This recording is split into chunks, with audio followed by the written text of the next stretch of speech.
하나님 말씀 봉독하겠습니다.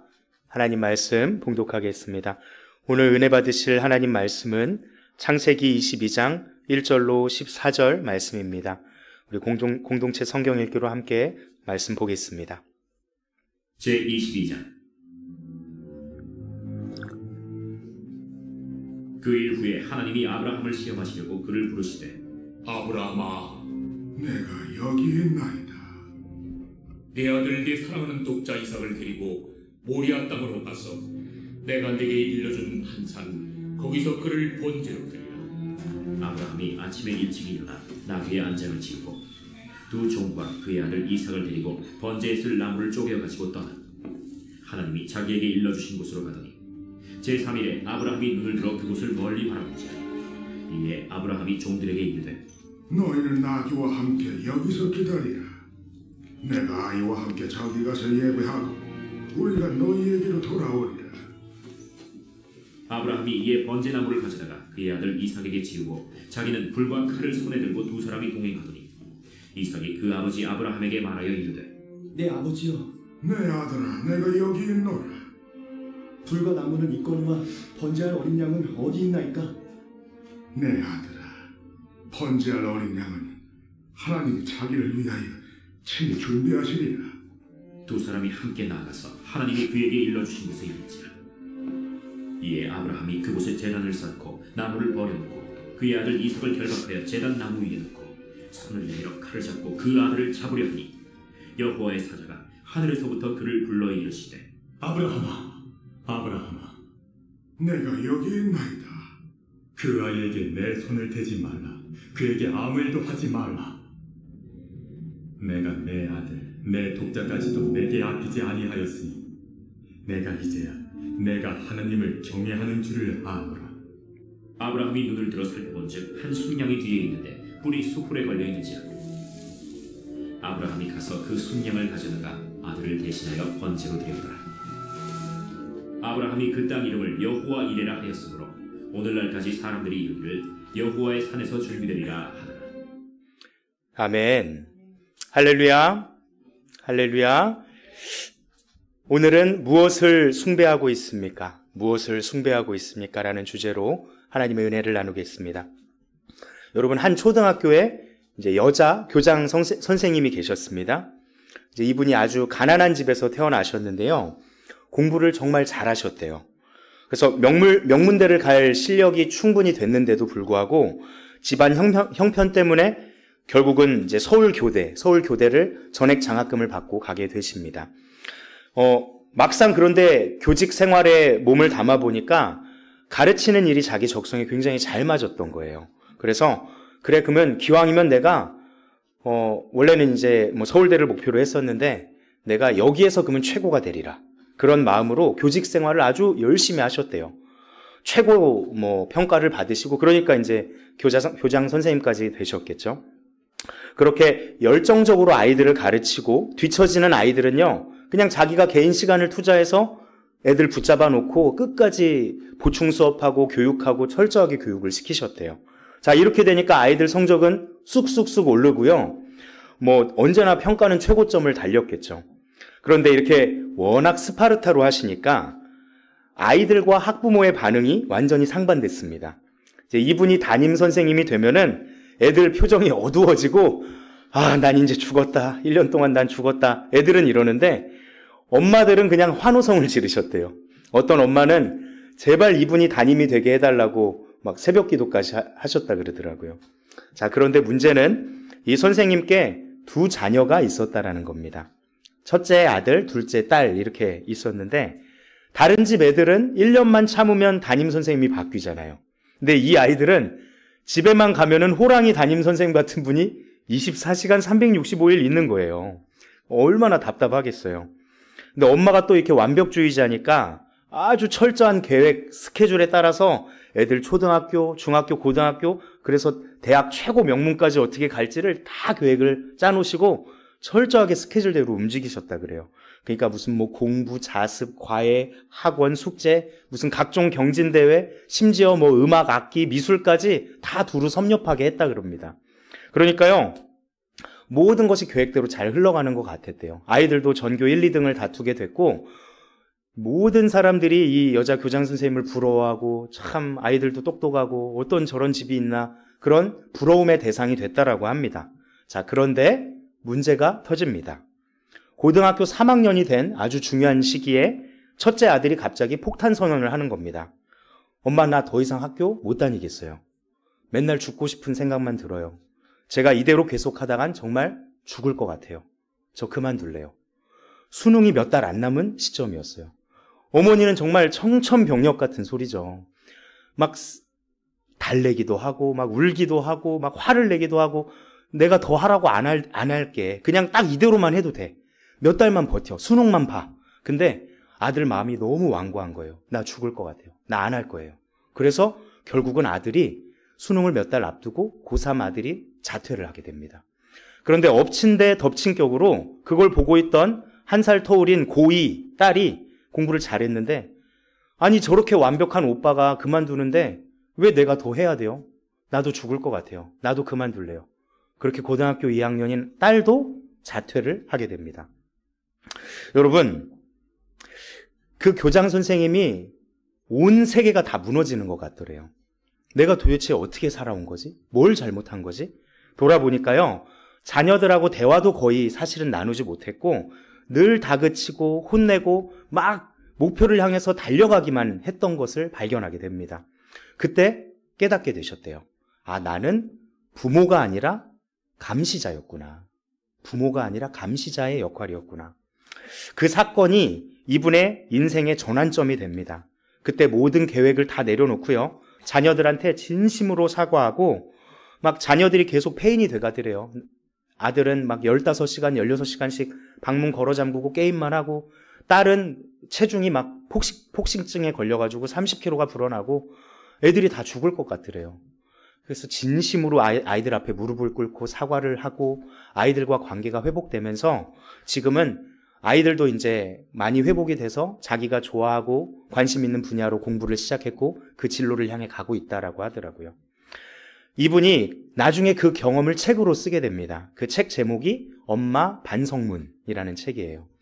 이 엄마 반성문이라는 책이 아주 굉장한 히트를 치게 됩니다. 왜냐하면 보통 육아 서적들을 보면 성공 스토리가 담겨 있거든요. 이렇게 했더니 우리 자녀가 뭐 하버드를 갔더라, 명문대를 갔더라, 서울대를 갔더라. 그런데 여기에는요, 이렇게 했더니 내가 아이를 망쳤다. 이렇게 했더니 우리 아이가 망가지더라. 이런 실패 경험담이 가득 담겨 있었어요. 많은 부모님들에게 경종을 울리게 된 것이죠. 이분이 나중에 이런 고백을 하셨습니다. 만약 그때 내가 멈추지 않았더라면 자기는 아이들을 영원히 잃어버렸을 것 같더래요. 영원히 잃어버렸을지도 모르겠다. 이런 고백을 했습니다. 여러분, 이분이 왜 이런 실수를 했을까요? 자녀를 덜 사랑해서 그랬을까요? 아닙니다. 사실 아주 많이 사랑하셨어요. 내가 경험하지 못했던 것들, 내가 가난해서 제대로 받지 못한 교육을 최고의 것으로 갚아주고 최고의 것으로 제공해서 최고로 성공할 수 있게 엄마 마음으로 그렇게 했던 거예요. 사랑했기 때문에 한 것이죠. 그런데 문제는 그 사랑이 너무 지나쳐서 어느새 자녀가 자기의 꿈을 이루어주는 존재, 나의 가치를 실현시켜주는 존재로 변해버렸다는 것입니다. 어느새 자기 자녀가 우상의 자리, 숭배의 자리로 옮겨져 있었던 것입니다. 여러분, 재밌는 사실은요, 이런 분위기가 오늘 이 본문에서도 감지된다라는 것을 아십니까? 여러분, 아브라함이 75세의 할아버지 때에 하나님께 약속을 받습니다. 아들을 낳을 것이라는 약속이었어요. 그런데 하나님은요, 늘 그러시죠. 주신다고 약속은 했는데 언제 줄게는 말씀을 안 하셨어요. 그러니까 우리는 항상 급한데 하나님은 여유가 있으시잖아요. 그러니까 그 가운데서 연약한 인간은 답답함을 느끼죠. 아브라함도 아들을 낳기까지 25년이나 걸릴 줄은 꿈에도 몰랐을 겁니다. 그렇게 인고의 세월이 지나서 100살에 외아들 독자 이삭을 얻게 된 겁니다. 여러분, 그러니까 얼마나 예쁘겠어요. 얼마나 귀하겠습니까? 이삭은요, 그냥 아들도 아니에요. 무려 약속의 자녀입니다. 하나님께서 아브라함에게 너가 복의 근원이 될 것이다. 너의 씨를 통해서 온 세상 모든 민족이 복을 받게 될 거다. 그 복의 근원이 될 약속의 자녀 이삭 아닙니까? 정말 아브라함에게 이삭은요, 세상 모든 것과도 바꿀 수 없는 가장 소중한 선물이자 약속의 징표였던 것입니다. 그런데 문제가 뭘까요? 아브라함이 이 이삭을 너무나 오랫동안 너무나 간절히 기다렸다라는 사실입니다. 여러분, 사람이요, 무엇인가를 오랜 시간 간절히 기다리게 되잖아요. 그 간절한 소원은 어느새 우상이 되거나 숭배의 대상으로 변질되기 쉽다라는 것 아십니까? 실제로 많은 사람들이요, 내가 평생 소원하던 그것만 얻을 수 있다면 어떤 대가라도 치르겠다, 이렇게 말하는 사람들 많아요. 여러분 기억하십시오. 간절히 소망할수록 우상이 되기 쉽습니다. 아브라함에게는요, 이삭이 그런 존재였어요. 간절히 기다리던 존재, 평생의 소원이었어요.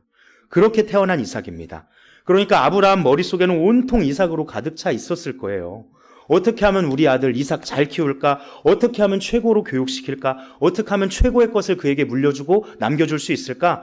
머릿속에 오로지 이삭만 가득했을 거예요. 당연하지 않겠습니까? 또 말이 아들이지. 아브라함하고 이삭 나이 차이가 얼마예요? 증손자, 아니 증증손자 뻘 아니에요. 금이야 옥이야 얼마나 이쁘고 귀할까요? 그러니까 어느새요, 아브라함은 나의 모든 기대와 나의 모든 소망과 나의 모든 안정감을 눈앞에 보이는 어린 소년에게 두기 시작했던 것입니다. 여러분, 그런데요, 하나님이 아닌 다른 대상에게 우리의 기대와 소망과 안정감을 두고 있는 이 상태, 이것을 우리는 네 글자로 뭐라고 하는 줄 아십니까? 우상숭배. 이게 성경에서 말하는 우상숭배의 본질입니다. 하나님이 아닌 다른 것을 기대하고 바라고 소망하고 안정감을 두고 있는 상태. 여러분, 너무 충격적이지 않습니까? 하나님의 약속으로 태어난 이삭입니다. 그런데 그 이삭이 어느 순간 아브라함에게 숭배의 대상이 돼버린 겁니다. 이 우상숭배에 대해서 조금 더 자세히 짚고 넘어갈 필요가 있어요. 우상숭배는 크게 두 가지가 있습니다. 첫 번째로는 눈앞에 보이는 나무나 목상이나 이런 곳에 절을 하는 그런 원시적이고 표면적인 우상숭배죠. 자, 두 번째는 우리 마음 내면 깊이 자리한 우상숭배입니다. 이 첫 번째 표면적인 우상숭배는 쉬워요. 구별이 쉽죠. 누가 봐도 우상숭배인데 심지어 본인도 알 겁니다. 그런데 이 두 번째 우상숭배가 사실은 정말 무서운 거예요. 왜냐하면 너무나 깊숙이 우리 내면에 숨어져 있기 때문에 본인이 인지하지 못하는 경우가 대다수입니다. 그래서 하나님이 아닌 다른 것에 우리의 기대와 소망과 목적을 두고 살아가고 있으면서도 본인은 여전히 하나님만 사랑하고 하나님만 믿고 있다고 착각하면서 살 수도 있다는 겁니다. 이 마음속의 우상숭배는요, 종류도 수를 헤아릴 수 없을 정도로 수십 가지. 심지어 수십 가지를 넘어서 나의 상황, 나의 어떤 환경, 나의 상태, 나의 믿음에 따라서요, 이 우상들은 서로 막 결합하기도 하고 분열해서 막 분화되기도 해서 그 가지수가 수백, 수천 가지로 경우의 수가 늘어나기도 해요. 자기가 간절히 소망하고 의지하고 붙드는 것은 뭐든지 우상숭배의 자리로 갈 수 있게 되거든요. 여러분, 오늘날 대부분의 사람들이요, 이 내면의 우상숭배 속에서 살아간다는 사실을 깨달아야 됩니다. 어쩌면 우리 신앙생활은요, 우리 안에 자리한 이 수많은 우상들을 하나하나 깨트리고 그 빈자리를 다시 하나님께 돌려드리는 과정일지도 모르겠어요. 우리 마음 안에 비교적 얕은 영역, 좀 쉽게 잘 드러나는 영역부터 시작해서 아주 깊은 그 심연에, 그래서 잘 자기도 인식하지 못하고 있는 아주 무의식의 그 깊은 영역까지도 발견해서 그 의상들을 깨트리고 하나님께 돌려드리는 과정이 신앙생활이지 않을까, 그런 생각이 들더라고요. 여러분, 이 내면의 우상숭배는 잘 드러나지 않는다고 했습니다. 그런데요, 이 내면의 우상이 훤하게 드러나는 순간이 있습니다. 유일한 그런 순간이 있어요. 그게 언제일까요? 바로 우리 마음속에 이 우상이요, 무너지거나 위협을 받게 될 때입니다. 자, 들어보세요. 사람은요, 자기가 의식적으로든 무의식적으로든 간절하게 붙들고 있던 어떤 우상이 위협받거나 무너질 때 굉장히 고통스러워하고 두려움을 느끼게 됩니다. 제가 찬양 집회 때 간증을 했었는데 제 안에 미래에 대한 어떤 불안함, 안정감, 막 이런 여러 가지들, 이게 굉장히 어마어마하게 거대하게 자리를 잡고 있었다라는 것을 제가 깨닫게 됐었어요. 여러분, 제가 하나님을 사랑하고 하나님을 믿죠. 그런데 동시에 다른 것도 슬쩍 믿고 슬쩍 의지하고 있었더라고요. 그 내면 깊숙이 숨겨져 있어서 평소에는 잘 모른다니까요. 제가 인지하지 못했습니다. 예를 들면 제가 지금 다니고 있는 안정적인 직장들, 돌아가신 아버지께서 일부 물려주신 거, 얼마 안 되는 통장의 잔액들, 이런 것을 저도 모르게 제가 살짝 의지하고 있었던 겁니다. 자, 그런데 제가 언제 이걸 제가 우상인지 깨달았냐면, 지난 1년 동안 여러 번 간증해서 아시죠? 이 모든 것들이 막 지진이 나면서 흔들리는 경험을 하게 됩니다. 여러분, 이 모든 게 흔들리고 이 모든 게 위협을 받기 시작하니까요, 제가 굉장히 고통스러워 하더라고요.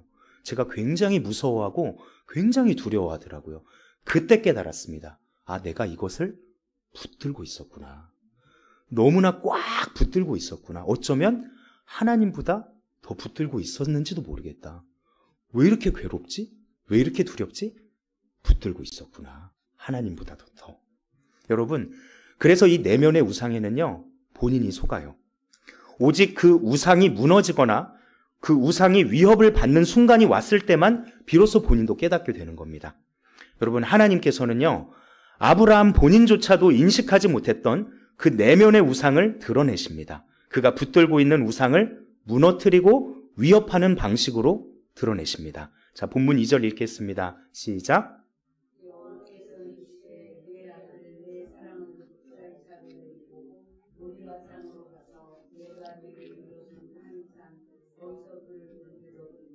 아멘. 여러분, 이 말씀을 보면 이삭이 어느 순간부터 아브라함에게 숭배의 대상으로 변해가고 있었다라는 몇 가지 단서들, 전조 증상들이 나타납니다. 여러분, 하나님께서요, 그냥 담백하게 아브라함아, 네 아들 이삭을 제물로 바쳐라, 네 아들을 바쳐라, 이렇게만 표현하시면 돼요. 그런데 네 아들이라고만 하지 않고요, 다른 수식어가 붙어 있습니다. 뭐라고 하시죠? 네 아들, 네 사랑하는 너의 독자 이삭이라고 해요. 네가 사랑하는 너의 독자라는 이 표현이 등장하죠. 하나님께서 지금 아브라함 내면에 있는 그 우상을 훤히 드러내는 대목입니다. 아브라함의 자식 사랑이 애정에서 어느 순간 숭배로 변해가고 있었다라는 반증입니다. 여러분, 아브라함은 원래 삶의 무게중심이 하나님의 말씀이었어요. 그런데 어느 순간부터 이삭을 더 사랑하고 이삭을 더 잘되게 하는 방향 쪽으로 중심이 바뀌어가고 있었다라는 겁니다. 여러분, 물론 오해하시면 안 돼요. 하나님께서 자녀를 사랑하지 말라라는 게 아닙니다. 당연히 자녀를 사랑해야죠. 그런데 사랑해야 될 대상을 숭배의 대상으로 둔갑시켜서는 안 된다라고 하시는 겁니다. 여러분, 사랑과 숭배는요, 참 묘해요. 겉으로 드러나는 모습이 비슷하거든요. 우리가 누군가를 사랑하거나 어떤 대상을 숭배하잖아요. 겉으로 드러나는 반응은요, 비슷하게 보인다라니까요. 그런데 하나님은요, 사랑은 하되 숭배하지 말라라는 거예요. 그 내면의 동기가 완전히 다르기 때문에. 그러면요, 우리가 어떻게 해야 사랑을 하는 거고 어떻게 하면 숭배를 하지 않게 될까요? 간단합니다. 그 우상보다 하나님을 더 많이 사랑하면 됩니다. 우상보다 하나님을 더 많이 사랑하면 이 문제는 해결됩니다. 이게 핵심이에요. 나의 평생의 소원, 내가 간절히 바랬던 그 대상을 하나님보다 아래에 위치시키면 됩니다. 가만히 보니까요, 모든 문제는 우리가 누군가를, 어떤 대상을 너무 많이 사랑해서 생기는 게 아니더라고요. 오히려 문제의 근원은 우리가 하나님을 너무 조금 사랑해서 생기더라고요. 하나님을 너무 덜 사랑했기 때문에 문제가 생기더라니까요. 처음 설교에서 예화 들었던 그 초등학교 여자 교장 선생님이요, 그분 기독교인이셨거든요. 만약에 그분께서 두 자녀를 하나님의 위치보다 더 아래로 자녀를 강등시켜 놨다면, 위치를 더 아래에 위치시켜 놨다면, 그리고 하나님만 더 충분히 사랑했다면 그 가정이 그런 어려운 일을 겪지 않아도 됐을 거예요. 결국 하나님은 아브라함을 시험대 위에 올려놓으십니다. 양자택일 하라는 것입니다. 오랜 시간 동안 아브라함은 하나님과 동행을 해왔잖아요. 그래서 아브라함 안에는 믿음이 있었어요. 하나님이 신실하신 분이라는 믿음이 있었어요. 그래서 결국 그는 힘들고 어렵지만 다 이해되지 않지만 하나님 명령에 순종하는 것을 선택합니다. 우리는 이 모습을 배워야 됩니다. 하나님께서요, 우리 삶 가운데 우리의 믿음을 흔드시고 테스트하실 때가 있거든요. 그때 우리는요, 나의 상태, 감정, 환경 의지하면 안 되고 하나님의 말씀을 의지해야 되고 하나님 성품을 신뢰해야 될 줄 믿습니다. 그럼에도 우리 육신은요, 순종하기 정말 싫어하더라고요. 정말 순종하기 싫어해요, 우리 육신은. 그래도 나의 육신을 쳐서 우리도 모리아산으로 올라가야 합니다. 그렇게 아브라함은 이삭을 데리고 모리아산을 올라갑니다. 오늘 본문 3절, 4절 읽겠습니다. 시작.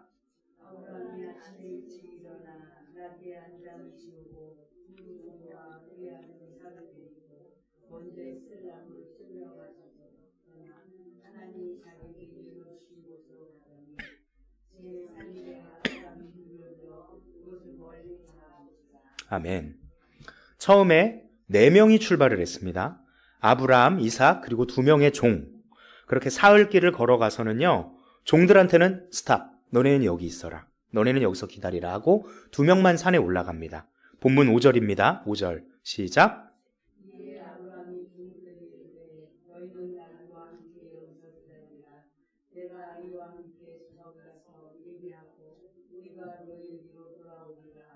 아멘. 왜 종들을 못 가게 했을까요? 우선 하나님께 제사 드리는 거룩한 장소는 허락된 사람들만 갈 수 있었습니다. 따라서 아브라함과 이삭만 가는 것이 옳았습니다. 또한 종들이 제사를 막거나 아브라함을 방해할 수도 있었기 때문입니다. 여러분, 아들을 번제로 드리라는 이 명령은 상식적으로 이해되지 않는 명령입니다. 그래서 만약에 종들이 이것을 알게 됐을 때는요, 어휴, 우리 주인님 왜 이러시나 하면서 주인을 말리거나 저지할 가능성이 있었습니다. 다시 말해 아브라함은요, 자신이 믿음을 결단해야 되는 그 순간을 방해받지 않기 위해서 미리 사전 조치를 해놓은 것이죠. 그렇게 아브라함은 하나님만 선택을 합니다. 마음속에 서서히 자기도 모르게 우상으로, 숭배의 대상으로 변해가고 있었던 이삭을 하나님 아래의 위치로 강등시키게 된 것입니다. 스스로 결정한 것이죠. 그런데 아브라함이 이렇게 어려운 결정, 힘든 결정을 어떻게 할 수 있었을까요? 오늘 본문 5절을 보면은 힌트가 등장하는데요. 보십시오. 내가 아이와 함께 저기 가서 예배하고 우리가 너희에게로 돌아오리라. 아멘. 아이와 함께 가서 아이와 함께 예배 드리고 아이와 함께 복귀하겠다라는 믿음이 아브라함 안에 있었던 겁니다. 여러분, 이것이 우리에게 필요한 믿음의 태도일 줄 믿습니다. 아브라함은요, 우리랑 똑같은 성정에 그냥 평범한 사람이었어요, 사실. 제가 이제 신학교 다닐 때 우리 목사님께 이제 창세기를 배우는데요, 이 부분을 깊게 깨달았습니다. 아브라함이 믿음의 조상이라고 하는데요, 정말 수도 없이 넘어지고 수도 없이 죄를 짓고 불순종을 밥 먹듯이 하더라고요. 아니, 이 사람이 날 때부터 특별한 믿음의 소유자가 아니더라고요. 정말 해도 안 되는 사람, 계속 실수하고 넘어지는 사람을 하나님께서 일부러 선택해서 믿음의 조상으로 서서히 만들어 가시더라고요. 그러니까 우리에게도 소망이 있는 겁니다. 여러분, 이런 사람을 하나님께서 믿음의 조상으로 세우셨다라는 것은요, 맨날 깨지는 우리 모습, 맨날 넘어지고 맨날 자빠지고 맨날 실수하는 이런 나라도 하나님께서 믿음의 사람으로 세워 가시겠구나, 이런 소망이 우리 안에서 생기게 되는 겁니다. 아멘. 신실하신 하나님은요, 그렇게 오랜 시간 아브라함을 빚어 가셨고요. 그리고 어느 순간 아브라함 자기도 모르게 믿음의 사람이 되어 있었던 것이죠.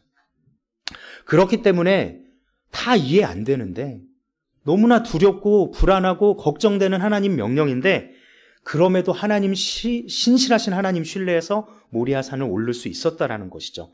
하나님 약속을 반드시 지키는 분이니까. 하나님 거짓말하는 분이 절대로 아니니까. 이 믿음이 우리에게 있기를 축복합니다. 아멘. 여기까지 들으면은요, 어떤 분들은 이런 반응을 보이실 수 있어요. 알겠는데 너무 피곤하다, 이런 삶이. 왜 하나님은 이렇게 힘든 양자택일을 이렇게 요구하시는 걸까? 왜 이런 힘든 테스트를 하시는 거야? 그냥 좀 편하게 내버려 두시면 안 되나? 그냥 평온하게 그냥 좀 살면 안 돼? 이런 마음이 솔직히 들 수 있어요. 그런데 여러분, 기쁜 소식을 하나 전해드리겠습니다. 하나님께서 저와 여러분을 정말 사랑하셔서요, 그 힘든 시험대 위에 우리를 계속 세우실 겁니다. 여러분, 그러니까 빨리 통과하시는 게 복이에요. 빨리 순종하는 게 복이에요. 그런데 하나님께서 우리 괴롭히시려는 목적이 아니더라고요. 괴롭히시려는 목적이 아니에요. 우리를 회복시키시려는 목적입니다. 우리가 친아들이기 때문에, 친자녀이기 때문에 훈육하신다라는 겁니다. 자, 히브리서 12장 말씀 읽겠습니다. 시작.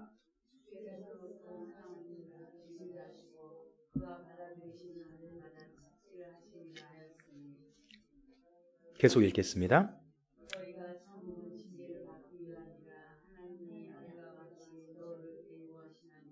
어찌 아버지가 징계하지 않는 아들이 있으리요.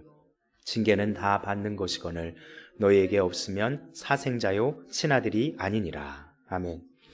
여러분, 징계와 훈육이 없으면 사생자요 친아들이 아니라고 하십니다. 세상 사람들 그냥 보면은요, 솔직히 억울한 마음 들 때가 있더라고요. 하나님이 없이도 사는데 떵떵거리고 살고요, 온갖 부정과 불법 저질러도 평안하고요, 일이 오히려 술술 더 잘 풀려요. 그런데 이 말씀을 보니까 제가 깨달았어요. 여러분, 부러워하실 필요가 없습니다. 너무 억울해하실 필요도 없어요. 그들은 하나님의 친자녀가 아니라서 그럴 수도 있는 겁니다. 이 사생자의 의미가 뭐냐면요, 하나님의 상속권, 하나님의 훈육권 밖에 있는 사람들을 사생자라고 합니다. 자녀가 아니기 때문에 훈육하지도 않는다라는 겁니다. 저도 딸이 있는데 우리 딸이 잘못된 행동을 하고 누가 봐도 혼날 일을 하면은 저는 혼내죠. 그런데 식당에서 다른 집 아이들이 아무리 나쁜 행동을 해도요, 그 부모가 있는 이상 제가 그 아이 혼내지 않아요. 제 자녀가 아니니까요. 오직 친자녀만이 상속권을 받고요, 훈육권 아래에 있는 것입니다. 여러분, 우리는 하나님 나라를 다 소유한 하나님의 친자녀입니다. 아멘. 그러니까 기뻐하십시오. 하나님께서 우리 뭔가를 하려는데 자꾸 방해를 하시거나, 자꾸 내가 뭐 하려고 그러면 이렇게 트셔가지고 막 내 계획을 자꾸 무너뜨리시거나, 내 마음대로 뭔가 잘 안 되는 경험들을 하신다라는 것 자체가 하나님의 자녀라는 강력한 증거입니다. 우리는 하나님의 상속자입니다. 아멘. 여러분, 마음속 깊이 우상을 숭배하려는 이 인간의 죄성. 왜 인간은 자꾸 어떤 거에, 무엇인가에 기대를 걸고 그것을 자꾸 의지하고 싶어하고 결국은 그것을 숭배하게 될까요? 제가 이 말씀을 준비하면서 생각을 해보니까요, 이유는 간단하더라고요. 행복해지고 싶어서.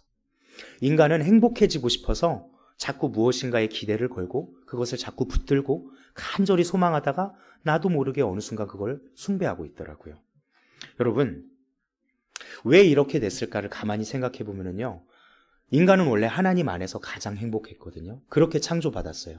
성령께서 우리 안에 거하시고 하나님과 늘 함께하고 내 안에 하나님으로 충만했을 때는요, 모든 것이 완벽했고 모든 것이 행복했어요. 그런데 죄를 짓고 하나님과 우리가 단절된 순간 이 안에 뻥 뚫려버린 거예요. 하나님으로 가득 차 있던 이곳이 마치 커다란 구멍이 생긴 것처럼 뻥 뚫려버린 거예요. 그러니 평생을 살아도 갈급하고 불안하고 행복하지가 않은 것이죠. 그렇게 되니까요, 인류 모든 사람, 아담 이후로 모든 인류가요, 하나님이 아닌 다른 신들을 자꾸 붙들게 되는 겁니다. 그런데 우리 모두가 경험해 보셔서 아시죠? 하나님 아닌 것들 많이들 붙들어 보셨잖아요. 그 우상들 붙들어 보셨는데 그 우상들이 우리에게 행복을 주던가요? 아니죠. 그런데 인간은 어리석어서요, 그 우상을 붙들고 이게 아닌 걸 깨달았으면 빨리 하나님께로 돌아와야 되는데 이게 아니었나? 다른 우상을 또 붙들고요, 또 다른 우상을 붙들고 그렇게 뱅글뱅글 돌다가 하나님 은혜로 주님 만나게 되는 것이죠. 여러분, 우리가 늘 새로운 우상을 붙들어 봤자 결과는 늘 똑같습니다. 그곳에는 참된 평안과 행복이 없습니다. 앞에서 말했던 그 여자 교장 선생님이나 TV에 나오는 그 오은영 박사님인가요? 그 금쪽 같은 내 새끼. 거기 보면은요, 자식 사랑이 대단한 엄마들, 부모님들 많이 나옵니다. 내 자녀의 성공을 위해서라면, 이 아이 공부를 위해서라면, 이 아이의 행복을 위해서라면 막 자기 인생을 갈아 넣어요.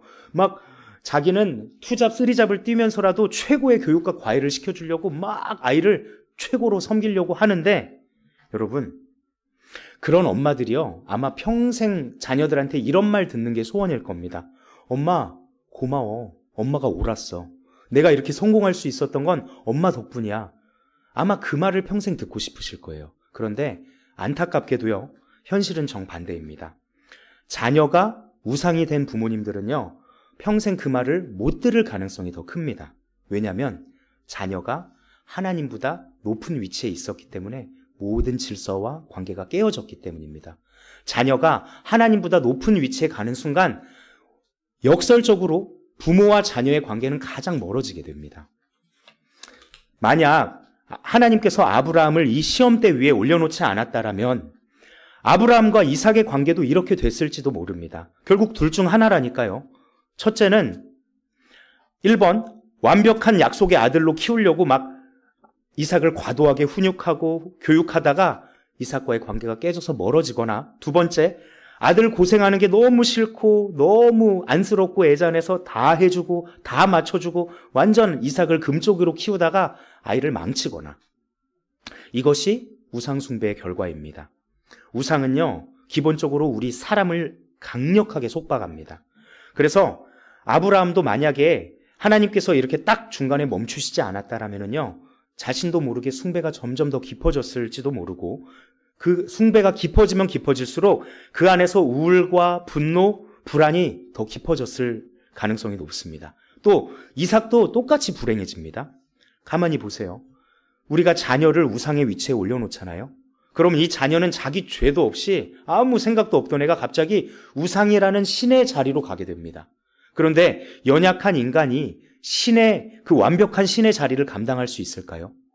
맨날 실수하고 넘어지는 인간이, 그 자녀가, 인간 자녀가 신의 자리로 올라가서 신의 역할을 감당할 수 있겠냐고요. 엄마가 그 아이를 신으로 올려놨으니까, 우상으로 섬기게 됐으니까. 당연히 그 아이는 신의 자리에서 넘어지게 될 거고요. 계속 실수하게 될 거고요. 엄마의 마음, 부모의 마음을 계속 불만족하게 만들 겁니다. 결국 이 우상 숭배는요, 부모와 자녀 모두에게 깊은 상처를 주고 모두를 고통의 수렁으로 빠뜨리게 될 겁니다.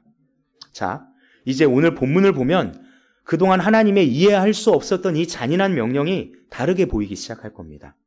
하나님은요, 아브라함과 이삭을 괴롭히려고 무서운 명령을 내리신 게 아니라 오히려 그들을 빨리 구하고 회복시키려고 긴급 조치를 단행하신 것이었습니다. 인간 내면의 도사리는 이 우상 숭배를 향한 욕구를 초장에 끊어내시려고 했던 겁니다.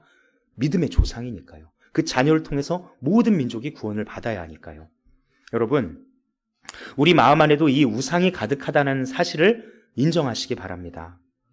종교개혁자 존 칼빈이란 사람이 있어요. 너무나 유명하죠. 존 칼빈이 이런 말을 했습니다. 만약 우리 영혼이 집이라면 우리 영혼 안에는 수많은 방들이 존재하며 그 방들 곳곳과 구석구석에는 크고 작은 우상들이 가득 차 있을 것이다. 우리 영혼은 그야말로 우상 공장과도 같다.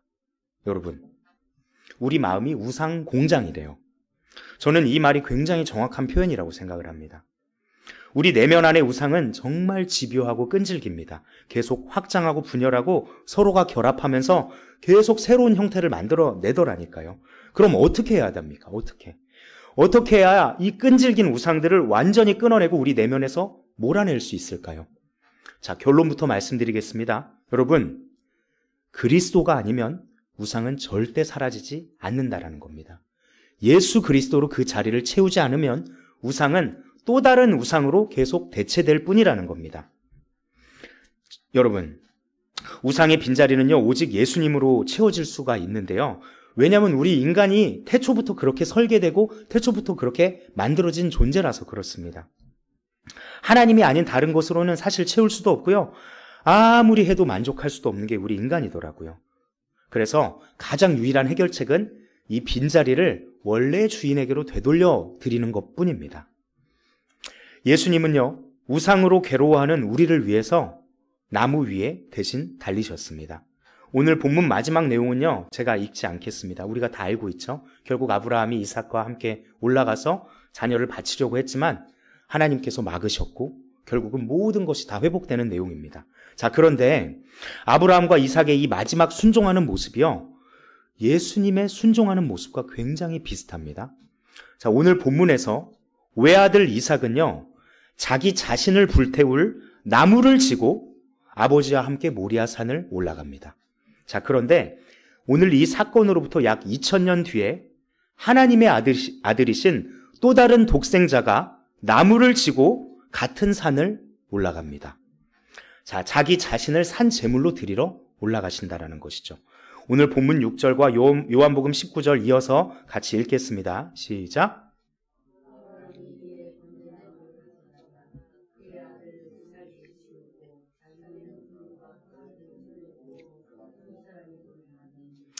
그들이 예수를 맡음에 예수께서 자기 십자가를 지시고 해골, 히브리 말로 골고다이라 하는 곳에 나가시니. 아멘. 여러분, 오늘 아브라함과 이삭이 올라갔던 그 모리아 산은요, 나중에 훗날 예루살렘 성전이 세워지는 장소입니다. 예루살렘 성전이 세워져요. 그리고 우리가 알듯이 골고다 언덕은요, 예루살렘 성전 북서쪽으로 몇백 미터 거리입니다. 이게 무슨 말인 줄 아세요? 오늘 이삭이 올라갔던 그 모리아 산이나 예수님이 나무 십자가를 지고 오르셨던 골고다 언덕이나 같은 산맥 지형 안에서 연결된 장소였다라는 겁니다. 같은 장소였다라는 거예요. 다시 말해서 오늘 창세기 22장 사건은요, 그 구원자 예수 그리스도께서 어떻게 인간을 죄와 사망과 모든 우상들로부터 건져내실 것인지를 미리 보여주는 아주 상징적인 예표적인 사건이었다라는 겁니다. 결국 외아들 이삭은 죽지 않고 살았습니다. 그를 대신해서 순양이 제물로 드려졌으니까요. 그러나 2000년 뒤에 오신 또 다른 독생자는 죽음을 선택하셨습니다. 그래야 우리가 살기 때문입니다. 예수 그리스도께서는요, 우리의 모든 죄와 수치 허물, 또 우상을 사랑하고 우상을 쫓아가려고 하는 우리 이 죄악까지도 다 떠안으시고 자기의 온몸을 찢어서 죽으셨습니다. 그런데 여러분, 예수님께서 그냥 죽고 허무하게 끝났으면은 아무것도 아니죠. 그분이 우리의 구원자가 될 수 없죠. 다시 부활하셨다라는 거예요. 다시 부활하셨기 때문에 우리에게 소망이 있는 것입니다. 우리의 이 죄된 육신은요, 결국 죽습니다. 그러나 그분이 부활의 첫 열매가 되셨기 때문에 우리가 그분을 믿는다면 우리도 그분처럼 부활하게 될 줄 믿습니다. 아멘. 그래서요, 그리스도인의 최종 목표는 이렇게 정리되더라고요. 오직 예수. 우리 삶에 오직 예수님만 남는 삶. 모든 우상의 숭배를 버리고 다른 것은 다 놓치게 된다 할지라도 오직 예수님 한 분만 남으면 된다고 말하고 정말 그렇게 생각하고 정말 그렇게 믿고 정말 그렇게 살아가는 삶, 그것이 예수님만 남는 삶이더라고요. 우리가 궁극적으로 추구해야 될 신앙의 단계가 이래야 되지 않을까요? 그런 우리의 삶이 되기를 정말 소망합니다. 여러분, 혹시 예수님만 붙들어야 됩니다 막 이렇게 얘기하니까 막 부담스러우시죠? 그러면 내가 있는 거 다 놓쳐야 돼? 이거 다 버려야 돼? 너무 걱정하지 마세요. 그런다고 다 사라지지 않아요. 주님께서 다 걷어가시지 않으세요. 오히려 우리가 어떤 것을 자꾸 욕심을 부리고 탐욕을 부리고 더 소유하려 들고 더 붙들면 붙들수록 마치 모래알이 손 아귀에서 빠져나가듯이 빠져나갈 겁니다. 그러나 우리 안을 자꾸 예수님으로 채우고 우상들을 하나하나 깨부수고 그 안을 또 예수로 채우고 또 예수로 채우고 예수님으로 우리 내면을 가득가득 채울수록 결국 모든 것을 다 얻게 되는 놀라운 대반전을 경험하게 되실 줄 믿습니다. 말씀을 정리하겠습니다. 오늘 설교 제목이 무엇을 숭배하고 있습니까? 였습니다. 여러분, 지금도 우리 안에는요, 수많은 우상들이 주인 행세를 하고 있습니다. 그 우상들을 제거해야 우리가 삽니다. 우리는 행복해지고 싶어 해요. 행복해지고 싶어 해서 자꾸 우상들을 만들고 그것들을 숭배하려는 우리 안에 이 고약한 욕망과 욕구가 있습니다. 그러나 진정한 행복은 우리 안에 있는 우상 공장을 하루빨리 폐쇄하고요, 방 곳곳마다 구석마다 예수님으로 가득 채우는 것일 줄 믿습니다. 그거 외에 다른 해결책이 없습니다. 여러분, 그 진리를 소유한 사람은요, 더 이상 우상에게 속지 않더라고요. 이 진리를 빨리 깨달은 사도 바울은 이렇게 고백하던데요. 자, 32절 같이 읽겠습니다. 자기 아들을 아끼지 아니하시고 모든 사람을 내주신 이가 어찌 그 아들과 함께 모든 것을 우리에게 주시지 아니하겠느냐. 아멘. 여러분, 모든 것을 주신대요. 우리가 모든 것을 다 놓치는 게 아니라 그리스도를 소유한 사람은 모든 것을 다 얻게 된다라는 것입니다. 우리가 이 사실을 믿어야 할 줄 믿습니다. 아멘. 여러분, 지금 우리는 어떤 것을 혹시 숭배하고 있는지 돌아보시길 바랍니다. 나도 모르게 의지하고 붙들었던 것이 있습니까? 그 모든 것을 예수님으로 가득 채우기를 소망합니다. 그때 우리는요, 진정한 부와 진정한 건강과 진정한 사랑과 명예를 소유하게 될 것입니다. 영원한 안정과 영원한 평안을 그분 안에서 누리게 될 줄 믿습니다. 그 예수 그리스도로 날마다 충만한 우리가 되기를 간절히 소망합니다. 자, 기도하겠습니다. 하나님, 내면의 우상을 보게 하시니 감사드립니다. 우리 마음은 그야말로 우상 공장과도 같습니다. 주님, 그 우상들을 우리가 속히 걷어내고 각 방방마다 곳곳마다 예수님으로 가득 채우는 우리가 되게 도와주시옵소서. 하나님과 다른 우상들을 겸하여 섬기지 말라라는 그 제1계명을 어기지 않는, 그 제1계명을 잘 지키는 우리가 되게 도와주시옵소서. 주님, 어떤 것도 하나님보다 위에 있을 수는 없습니다. 우리 내면이 오직 예수로 가득 채워지는 우리 모두가 되게 축복하여 주시옵소서. 감사드리며 사랑 많으신, 또 우리를 구원하신 나의 삶의 주인이신 예수 그리스도의 이름으로 기도드렸습니다. 아멘.